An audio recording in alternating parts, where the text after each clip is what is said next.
Hello, BookTube. Well, it's Friday, and that means Friday Reads here on BookTube. As you can tell, it is a late autumn, early winter Friday because there's no light. The sun goes away at 3:30 in the afternoon, doesn't come back until 7:30 in the morning. so, uh, so the light here is getting dodgier and dodgier, but we'll give it a try anyway. I like to do Friday Reads. I especially like to watch them. I watch as many Friday Reads as I can find on BookTube every single week. It's a wonderful little ritual where we stop and take stock of what we've been reading, what we're currently working on, what we're going to read in the future. I have to adapt that pattern just a bit myself. I'm usually not working on a book. I usually read a book in one sitting. And I've read a lot this week, and every week my reading this week has been really, really good. Too long for a video, but I can pick out highlights. And as far as what's coming up, well, for the next 3 weeks, I'm going to be reading new releases in the month of December and any batting cleanup that I can do for November at a feverish pace to get as many of them done as possible, as many 2022 new releases done as possible. With a different shape, a different contour than usually, because I'm not reading any 2023 releases. Usually, like in a May Friday Reads, I would be thinking, well, I'm feverishly reading all of the May books, and every once in a while sprinkling in there June releases, July releases, that sort of thing. But not in December. In December, I'm not reading anything except the previous month, and rereads and older titles. Nothing new. That starts up again in the new year if it does, but it's coming to a complete halt in 3 weeks. So uh, that's mostly the reading that I'll be doing, and that's also too voluminous for one video. I'm going to try to keep doing these for the next 3 weeks. But I've got some books to show you that are relatively recent reads or rereads. I thought we'd go through, starting with something for the gays. You got to have something for the gays. It's to keep them quiet, but also to keep them seen. I see you. I read this by Estee Holland. It's the first book in the Yours to Protect series called The Artist Boxer. Can make that out in the crappy nighttime lighting. It's the story of a young boxer named Rake, uh, who has to flee from the. I wonder if would this be any better if we did it over here? Would that be any more visible? It's slightly more visible. Yes, the bean is crammed next to me, so it's not like you'd see her anyway. This young boxer who is gorgeous and rough-hewn and attractive, has to flee from his boxing syndicate, from the boxing world that he knows, for reasons that you might be able to guess. They're fairly easy to guess. And he fetches up in the middle of nowhere on the doorstep of a man who doesn't think he wants any more relationships. Of course, a rock hard set of 8-pack abs will usually waver that resolution, and it does in this case. But the fun of the novel is not so much the two, they have to broach each other's defenses. The young boxer's defenses are up big time because he's literally on the run. And the man he encounters, his defenses are up because he's been badly burned in relationships. So there's watching that. There's also, in a novel like this, you're watching to see the fan dance of when their attraction will ignite, when their attraction will combust, as it were, and how it will do that. But one of the neat elements in this book, the neatest element for me, the one that kept me reading really, was trying to figure out how the man that the boxer meets might be able to help him with his dilemma, which doesn't look like it that anyone could help him with it. It's in other words, I don't mean this to sound condescending towards so much of the contemporary gay fiction that I read, especially when it's served up to me by Amazon. This was served up to me by Amazon, or I would never have known about it. The self-published world of fiction of all kinds is so enormously, unthinkingly, mind-bogglingly vast that if somebody wasn't feeding up titles to me, I wouldn't be able to know them all. I don't know of a clearinghouse for them all. So I don't mean to sound condescending to a lot of that, but the thing I'm pointing out here is that what kept me reading here was that this is well plotted. if that is a sort of a backhanded reflection on a lot of other contemporary gay fiction, well, so be it. But I think this side works a little better for the covers themselves. We'll have to just keep an eye on it and see. We're not going to be seeing the bean here anyway. Then this next one is a reread. I've read this many, many, many times. I was watching announcements that David Wiley was doing for a sort of a read-along event of fantastic, revered science fiction anthology, Dangerous Visions by Harlan Ellison. And I have an ebook of it, so I started rereading it. I won't.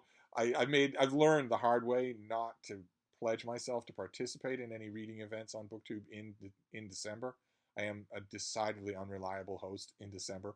I'm decidedly unreliable at anything in December, so I'm trying to get all of that reliability-oriented stuff done of all kinds, all deadlines, all commitments of any kind, front-loaded and done in the next 2 or 3 weeks. Hoping that I can do that, but so I'm not officially part of this read-along, but I don't pass up an opportunity to reread this. I hadn't reread Dangerous Visions in a long time. So I was working my way through it all week long. I'm not quite done with the individual stories, but I know all the stories in it so well that I'm mainly concentrating on anachronistic things would be the harsh way to put it. I'm reading the stories now thinking, well, what do we know now that we didn't know then? Which leaves out about half the stories in the volume. Half the stories in the volume don't care about that sort of thing. So it's been you never read a great anthology the same way twice, especially if you let years go by between rereads. So I'm very much enjoying it. I guess that would count, wouldn't it, as a book that I'm so-called working on. It doesn't feel right to say it because I've read Dangerous Visions so many times, but I'll take it if it gets me any closer to the ranks of being a normal booktuber, if there is such a thing in the island of misfit toys. Then this next one is a new release. It counts as a kind of a new read. It's the latest little volume of Tolkien extracts. This is a really beautiful artwork by Alan Lee, and this is The Fall of Numenor. But it's not just the section in the Silmarillion on the fall of Numenor, which is really, really good. One of, I think, the most dramatically compelling parts of the Silmarillion. It's not just that, it's also the editor draws any chunks related to Numenor from notes and letters, from provisional drafts and whatnot, from parts of The Lord of the Rings, to put it all in one. This is all things Numenor in one volume with new illustrations. So it's a very, very interesting volume for a Tolkien fan. It would, I think, be impossible to read, let alone enjoy, if you weren't a Tolkien fan. This is not, the title is a little bit misleading. This is not a narrative of the fall of Numenor. Sooner or later, that will be possible. Sooner or later, even Tolkien will fall into the public domain. And then some fantasy writer will be able to write a gigantic multi-volume epic an epic fantasy series on the fall of Numenor, all the different eras and epochs of which are sketched in by Tolkien, with quite a few outsized characters. There are a lot of stories buried in here. That's one of the reasons that I read volumes like this, or the source material in the Silmarillion, or in the appendices to the Lord of the Rings. One of the reasons that I read that stuff is to sort of play in my mind what some of these stories might be if you flesh them out. Kind of the sort of thing that I was kind of hoping that Rings of Power would do. Then the next thing here is a comic book. I got a comic book this week that I didn't talk about. It's the first issue of Justice Society of America, written by Jeff Johns. This is the first issue cover. We're going to have trouble with the lighting here because it's such a bright cover. But I want to see if we can get as many details as possible because it's actually not a bad cover. Oh, God. Well, I'm not really going to do it. I can describe a little of what you're seeing here. That is the Huntress. DC fans will know the Huntress, character who in DC continuity forever and ever was the daughter of the Batman of Earth 2, who becomes a masked vigilante on her own. And here you have all the accoutrements of the Justice Society. You've got the original Green Lantern's power battery. You've got Hawkman's mace, the original Flash's winged helmet. You've got Dr. Fate's helmet. And there they are, aligned as phantoms behind the Huntress. Sort of make out most of the team there. And that's all we're going to be able to do for the cover, I don't think, because this is just so bright. But this is the first issue in it. Oh, there you go. That's not bad. This is the first issue in a series that I don't know if it's, does it say? It says just issue number 1. It doesn't say if this is ongoing, if this is a mini-series or whatnot. DC Comics and Marvel Comics have fallen into the openly duplicitous habit of calling things ongoing, calling series ongoing. uh, until they stop selling, and then they say they were intended to be a miniseries all along. And the reason why they stop selling is because they're usually terrible. And the companies, rather than admit that and address it, rather than address it by firing all the writers who are making it terrible, firing all the artists who are letting their computers do the drawing for them, and bringing in real talent so that you woo back the fans you have alienated. Instead of doing that, they just say, well, it doesn't need to sell like gangbusters because it was always meant to be a 3-issue miniseries. And I don't know what this is, but it's fairly intriguing as a setup. The Huntress has constituted a new Justice Society of America in the future, 25, 30 years in the future. It's a team full of weirdos. The Gentleman Ghost, an old Hawkman villain, is there. He's immortal. Solomon Grundy is on the team. Power Girl is on the team, but she's an older woman. And the team is taken down all at once in the climax of the issue by a bad guy who can manipulate time. So he destroys all the different members of the team that way. And the Huntress is saved by her mother, Catwoman, at the last minute and shunted mysteriously back in time. The final panel of the issue has her flat on her back on the floor of the meeting room of the Justice Society of America in the 1940s. So we'll see. I imagine that the next issue will be her getting to meet these legendary heroes, and that might be good. That might be fun.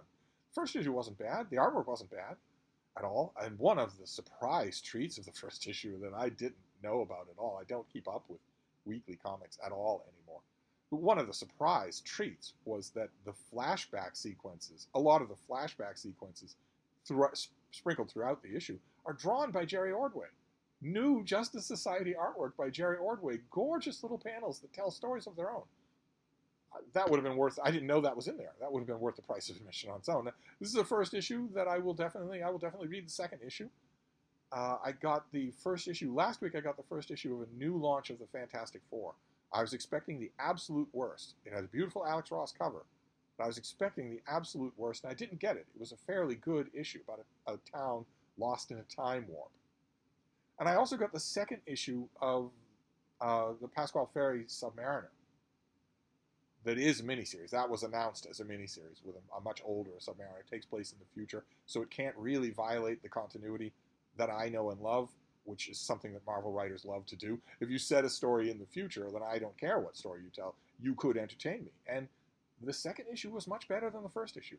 I really, really enjoyed it. That was the second issue where I will definitely get the third issue. So Justice Society, I'm on board as long as Jeff Johns keeps telling this story. We will see. Then we have a rare disappointment this week. Some new releases disappointed me. This is a new release. This is by Ella Quinn, who usually pleases me. This is a romance novel called The Marriage List. Another bright cover there, and we've got dodgy lighting here because I just can't. I work in the mornings. I know that it's flexible. I know that I don't have to.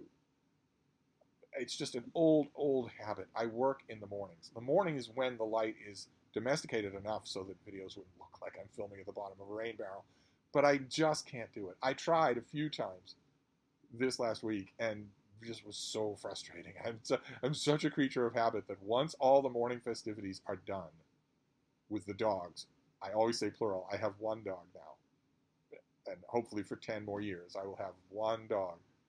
Very rare that I have only one dog, but I reflexively talk about it in the plural. The morning festivities are, the dogs have to be seen to. They have to be given a good, long, cobweb cleaning walk. They have to be fed and watered. Everything has to be cleaned up and neatened and straightened. Everything, the messes of the day before, the dishevelment of the place from the day before, all has to be fixed and ready. You have to get ready for your day of work. So you fix and clean everything. I have to make my bed because Jordan Peterson told me to. I have to clean up and take a shower and shave and whatnot. Once all that's done, I am in such an ingrained habit of just sitting down to work that I do it. And the idea of upending that in order to make videos then, instead of now when I don't have any lighting, it just doesn't work. So we're going to have to, most of the covers I think will behave themselves. And this was kind of lackluster. I really like Ella Quinn, but I didn't, nothing really worked for me in this book at all. It seemed almost dashed off, which I know something of this author's work habits. I don't think that it could have been.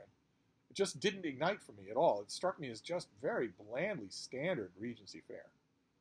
And I'm a big Regency fan, but it just didn't do it for me. Then this next one was also served up to me by Amazon, by Kindle, the Kindle store.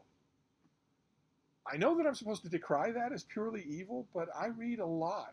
I am a very suggestible reader in what I think is a good way. I think that a lot of you, if you weren't so guarded with your reading time, most of you have almost no reading time, right? With jobs and school and work and relationships and hygiene. Most of you have very limited reading time. And even those of you who have more reading time than others tend to be slow readers. Nothing wrong with that. As we mentioned many, many times before, and thankfully you all get it. There's nothing wrong with that. Some of us are faster readers than others. There's elements that you can do to improve that. You could stop sub-vocalizing. But really, it's just building the muscles and having the time to indulge and getting them stronger and stronger.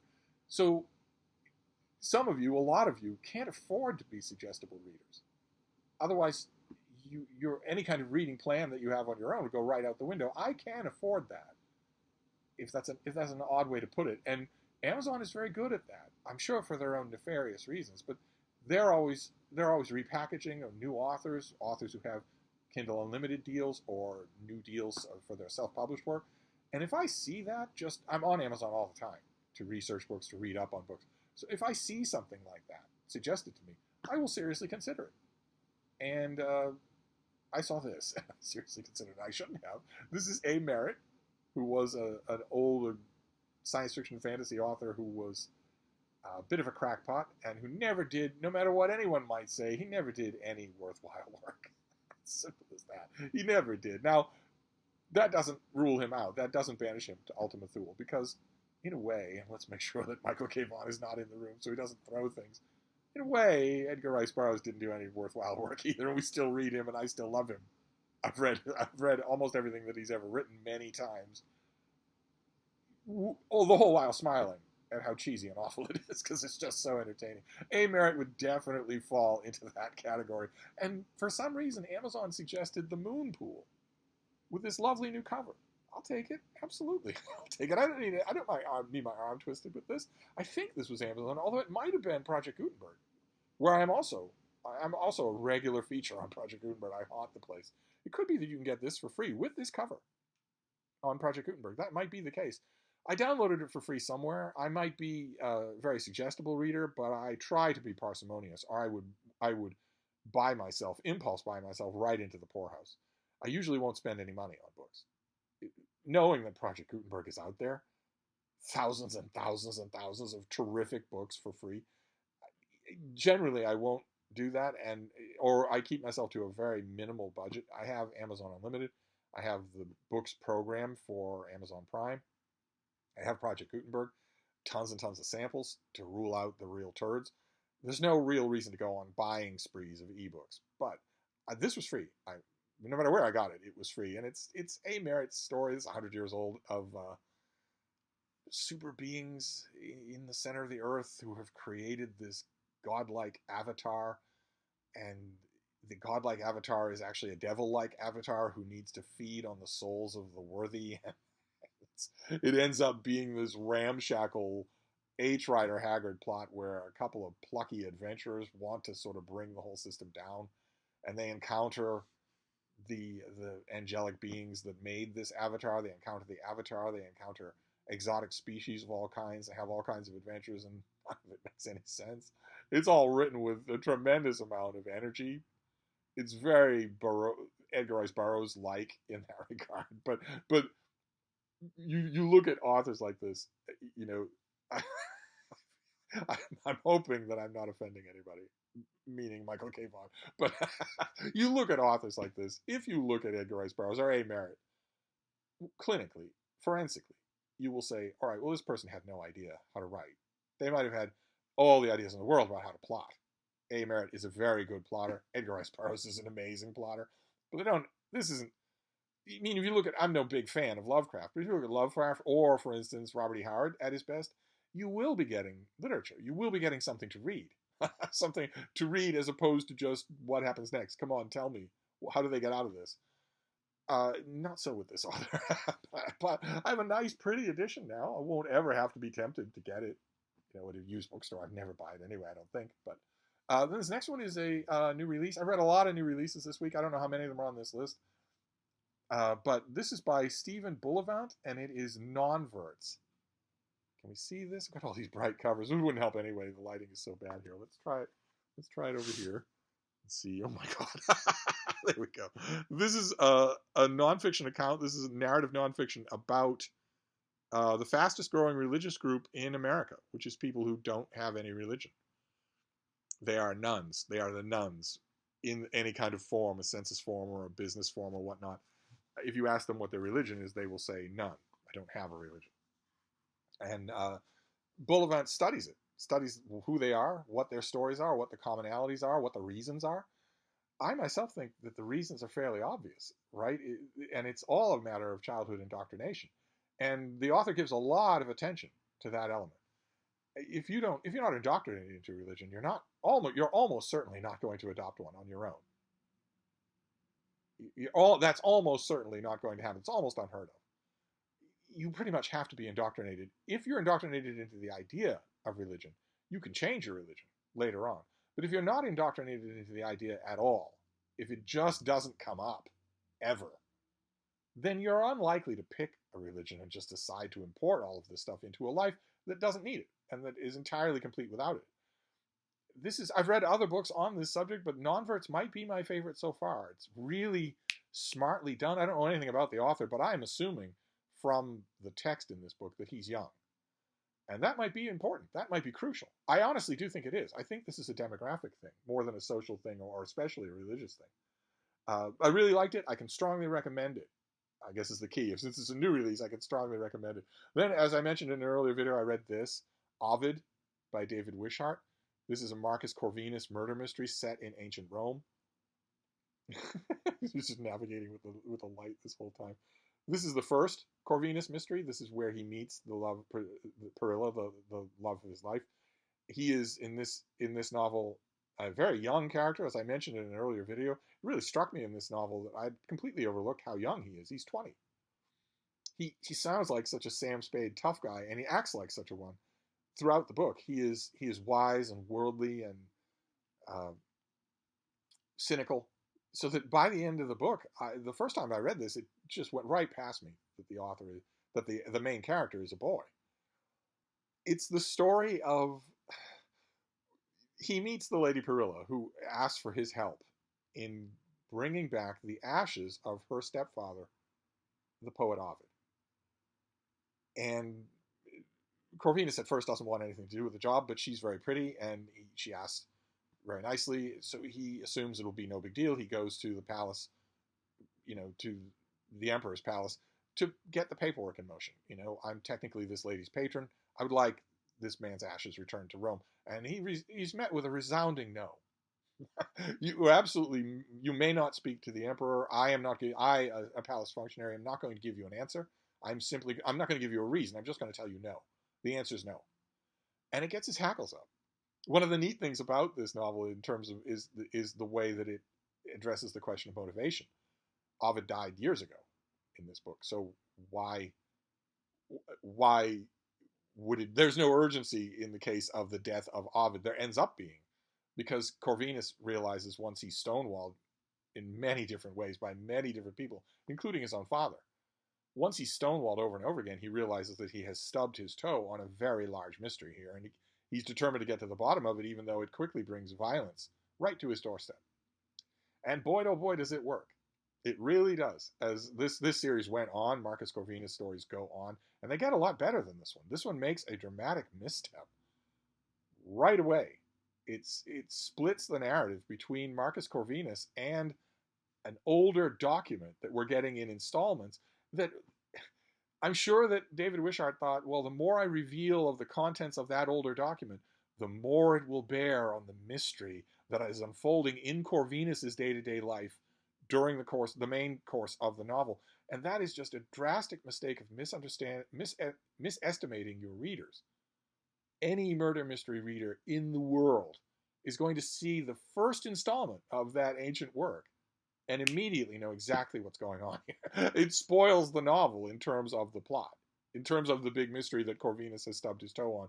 Those excerpts that are in every chapter immediately spoil that. You put two and two together in nanosecond, and you're not wrong. No murder mystery reader will fail to understand the big secret in this novel after the first of those excerpts. I honestly don't think that David Wishart of 2 or 3 novels down the line would have made that mistake. It doesn't ruin the book at all. The book has so much narrative energy. I remember, I didn't start these in order. I forget which Wishart book I read at first. These were imports to America at first, 30 years ago. And I was encountering them very haphazardly in the bookstore where I was working at the time. I forget which one I read first. It wasn't Ovid. It was later on. Funeral Rites, maybe, or something like that. Well, anyway, I read them out of order. They're fantastic. They're just fantastic. There's so much energy. Once you get used to the anachronism, everybody in the book, but especially Marcus Corvinus, talks like a 20th century character. None of his worldview has nothing to do with the 20th century. He accepts that slaves are going to be everywhere and that they're really not quite human. And he treats them that way, treats them as property. He accepts the whole world around him, the votive offerings, the honoring the ancestors, the temple on every square. All of that is true to ancient Rome. But his attitude, his lingo, you just have to get used to it. I would strongly urge you to do so because they're really enjoyable once you do. And this is another new release. This is by Setha Lowe. Actually, like with Nonverts, this was deeply impressive. This is Why Public Space Matters. That is actually a green cover. You're not going to be able to make it out. Well, we can just do it at an angle like this. This is a study of public spaces and their function, their history, and why they matter, what they do to the psychological release valves of a big, congested city. And I've read many books on this subject, including a couple that are a century old. There were pioneering works on the study of what spaces in urban places do. This was terrific. And even with all that reading, this was absolutely terrific. I guarantee you, if you get this and read it, I guarantee you, you will never look at public spaces the same way again. You'll suddenly, this author is on top of absolutely every dynamic involved in what these spaces do and don't do, and why it's so important to have them and maybe even improve them. I thought it was incredibly thought-provoking, and I've been thinking about this subject a lot, right? I live in an urban area that also has very famous public spaces. Boston Common is a very famous public space, but also a string of parks and park lands called the Emerald Necklace. It's a site here in Boston. Tourists don't usually see it, or they don't usually see all of it, but it's worth seeing. It was designed to be seen, and it was designed as a work of art, and it is one. Boy, oh boy, though. I am sure the next time I am walking the Bean in Olmsted Park or around Jamaica Pond, I'm going to be thinking about this book. Really, really smart and thought-provoking. So again, like with Nonverts, if you're interested in the subject, I strongly recommend it. It's a December release. Oh, okay. I put this on the list even though I didn't actually reread all of this. This is the new release of the Silmarillion. Beautiful, ornate thing that we saw it in the mail. It's a beautiful, ornate thing with artwork by J.R.R. Tolkien. His artwork is all throughout here. And I didn't reread the whole of this. I was tempted. I was right on the precipice, but BookTube made me not do it in this case. I kept thinking, what if I could get together a big reread of the Silmarillion, a big read-along for next year? Well, I wouldn't want to reread the whole thing now then, right? I did a read-along of this book, I think, at least once on this channel. But what if I could get a whole bunch of other channels to read along? That might be a lot of fun. So I only reread The Fall of Numenor. I sort of read it in tandem with the little book, The Fall of Numenor. I sort of read that. The section in this book on the rise, the corruption, and the fall of Numenor, the destruction of Numenor. I read that section over again. It didn't take long at all. I was being very, very careful. This is a very ornate, beautiful volume. I was being very careful with it. And the fact that I was being very careful with it was another indication on my part that I probably won't keep it. I'll send it out as a gift to one of you or give it to somebody. Because I don't want to be very, very careful with my books. I don't want that hovering over the reading experience. And a big, beautiful deluxe edition like this, it's really not for me. I mean, I'm very happy that I got it. A Tolkien fan should definitely have it. It's a beautiful thing. But I'm too rough on my books. This belongs in the collection of somebody who's not quite so rough. This next one is a BookTube Maybe Do It. I was watching I think it was a monthly wrap up on Britta Bowler's channel, and she mentioned that she's working her way through the novels of Elizabeth George, the Linley novels of Elizabeth George, and she mentioned the next one that she's working on, and mentioned that the previous one was A Suitable Vengeance. I haven't read this in forever, and the minute she mentioned it, I thought, oh, I should give that a try. I'm a very suggestible reader, so I had an ebook of it, and reread it. This is a flashback novel, a little bit unusual. It's I don't remember. It's third or fourth in the series of Linley novels. Linley is the police detective involved in solving murder mysteries. But the neat little wrinkle that Elizabeth George adds here is that he is a member of the landed gentry. He's an earl, and that sort of glances in the direction of the Toff, or of entitled, even Peter Wimsey, entitled busybodies. It's a nice marriage of the two and an antidote. Linley is not just sort of wafting by the police station to say, "Oh, you thick-headed lads, I believe I can give you a pointer or two." He's not doing that. It's his job. He's a cop, but he's also a lord, and it works really well. And this book delves deeply into his past. It's set in the past of all of the cast of characters. Some of them aren't present. Others of them are present here, but there's nowhere near this book. They are not aware of the relationships that they're going to have down the line. That works against the book in one particular way. There's one particular aspect of the plot that, if you know the rest of the series, or if you've read the earlier books in the series, you're going to know at one point suspicion falls on a character that you know can't not have done it. That's lethal to a murder mystery, to have a character who is a sacred cow like that. The only sacred cow should be the detective, right? Because we've already gone over the rules of murder mysteries. The detective cannot be the killer. Cannot be revealed to be the killer. That is fundamentally dirty pool when it comes to the reader. That's the only exemption, though. For a book to have another exemption, and this one effectively does, should be lethal. But Elizabeth George is so good. She's such a good writer. Just big, full details. These are so atmospheric as novels. Every bunch of these are the exact opposite of, for instance, I mentioned the Gamage novels of Elizabeth Daly, Golden Age murder mysteries about an antiquarian book dealer who solves murder mysteries. There, every instance of atmosphere that the writer could think of to remove is removed. There's still plenty of atmosphere, but it's the stuff that the writer never thought to remove, and mainly because it's anachronistic. You're looking back at an old New York City. That's the atmosphere in the book. The author never thought to remove it because, to the author, it seemed like a vital part of the machinery of the plot. Here, the atmosphere fog machine is on full blast, and it's wonderful. I never for a minute feel like Elizabeth George is wasting my time, even though a lot of the details that I'm talking about are technically extraneous to the plot. I never for a minute feel. I think she might be even better at that than P.D. James. And this book reminded me of one. I was drawn to it by a fugitive mention on BookTube, and it reminded me of that. I may go through all of these. I haven't been invited by Britta to join their read along, but I may go through them anyway. Boy, though, Suitable Vengeance, talk about another recommendation.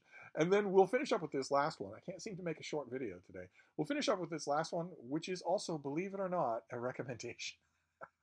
I always forget.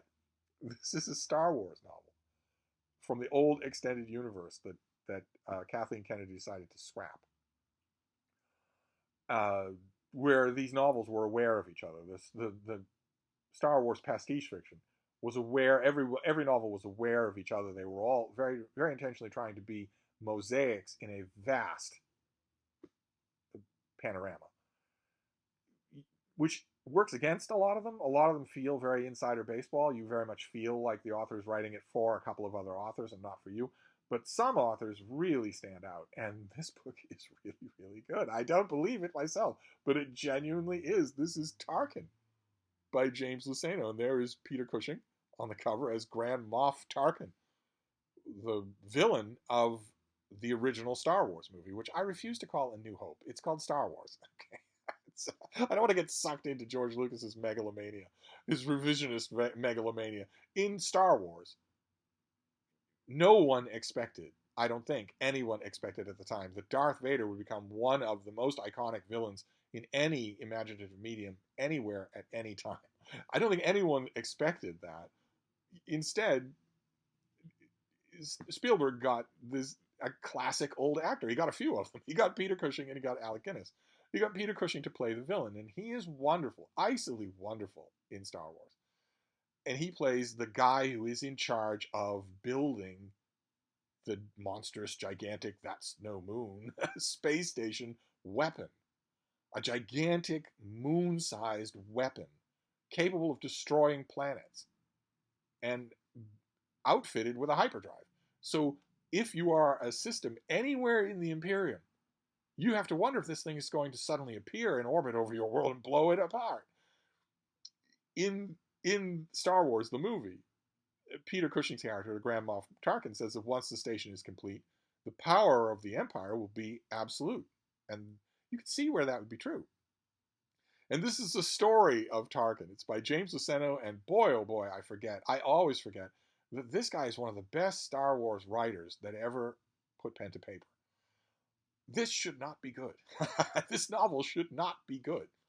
Peter Cushing, of course, delightful. He's delicious as the villain in Star Wars, but it's extremely one note. It's extremely one note. He is just evil. He does not see what he should see, and you know almost from the beginning of the movie that he's going to go down with the ship. That his whole life is caught up in this space station, and he's going to die there. You know, in other words, how the story ends. And that ought to kill the novel. But instead, no. No, it doesn't. This is, and for want of a better word, this is an adventure of Grand Moff Wilhoof Tarkin in the lead up to Star Wars. He encounters a problem in his very clandestine building of the Death Star that requires a solution. And he is called to Coruscant to talk with the Emperor. He is saddled with Darth Vader, and they have an adventure together. It shouldn't work, but it's so well done. It's so well done. James Luceno is not padding his narrative. He's not wasting time to make a word count, and he's especially not insulting your intelligence, like so many Star Wars writers do. I don't know of any Star Wars extended universe writer, aside from this guy and maybe, definitely Timothy Zahn, that I like any better. And I really enjoyed a Star Wars novel. I really enjoyed the novel Tarkin. If you are a Star Wars fan and you have not read this book, you are really going to like it. Not just as an extended universe sort of Easter egg hunt, but as a story. Believe it or not, as a story, you are really going to like it. If you haven't read it, again, it gets a strong recommendation. So this is a poorly lit, but a fairly optimistic Friday Reads, don't you think? Just a little. Let me know if this is at all interesting. I'll do this next Friday. But anyway, in any case, I'm going to wrap this up. It's hideously long. I'll be back. Thank you, BookTube.